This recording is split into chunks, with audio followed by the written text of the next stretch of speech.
आपके सब रिश्तों में सबसे पहला स्थान किसका होना चाहिए? भगवान का। आपके समस्त समय में पहला समय किसको मिलना चाहिए? भगवान को। सवेरे उठकर पहले किसको याद करोगे? भगवान को। किसी और का ध्यान नहीं आना चाहिए। ये नहीं उठते ही फोन देखना शुरू कर दें। तो जीवन में पहला स्थान भगवान का, और पहला दर्शन सवेरे उठकर किसका करना है? भगवान का। पहला विचार किसका आना चाहिए? मन में किसका ध्यान आना चाहिए? भगवान का। ठीक है। सब रिश्तों में पहला स्थान भगवान का।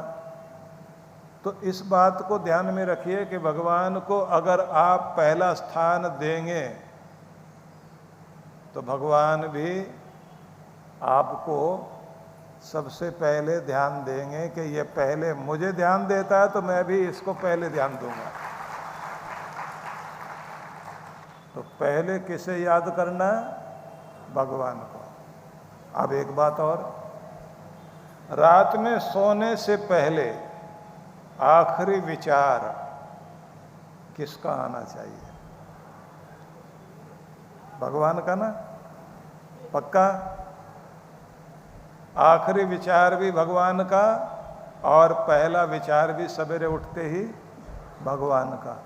तो जिसने अपने जीवन में भगवान को पहले स्थान पर रखा, आगे बैठा दिया और जिंदगी का रथ उसे सौंप दिया, तो फिर जब भगवान मेरे साथ है तो डरने की फिर क्या बात है?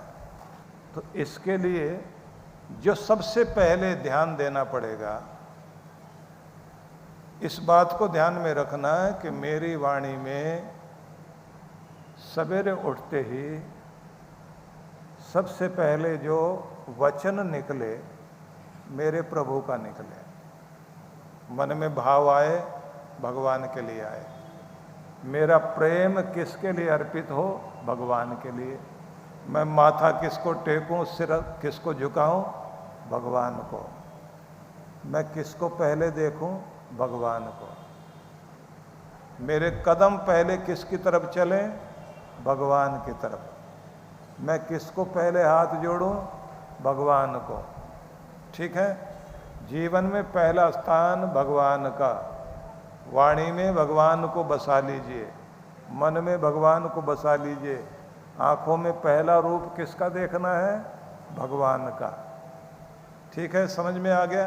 तो अर्जुन ने कृष्ण भगवान को रथ में आगे बैठाया और जीवन का रथ उनको सौंप दिया और कहा, अब जहां ले चलना चाहते हो आप ले जाओ, जो कराना चाहते हो आप कराओ, जो बुलवाना चाहते हो आप बुलवाओ, जो समझाना चाहते हो आप समझाओ। मैंने तो अपनी नैया आपके हवाले कर दी।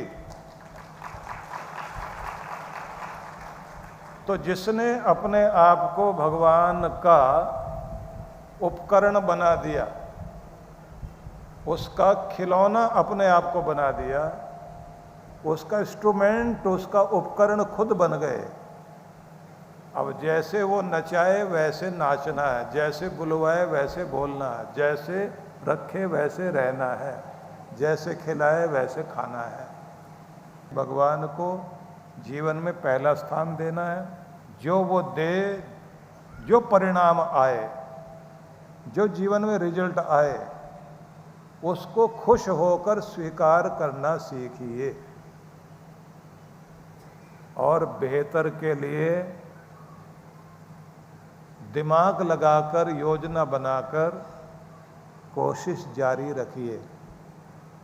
अब यहाँ समझने वाली बात, जो हमें दिया गया उसमें खुश रहें, गुणगान करें भगवान का, नाम जपें, लेकिन और बेहतर के लिए हर दिन मेहनत करिए, योजना बनाइए, ठीक ढंग से प्लानिंग करके चलें, ठीक सिस्टम के साथ कर्म करें। कर्म करने में पीछे नहीं हटना।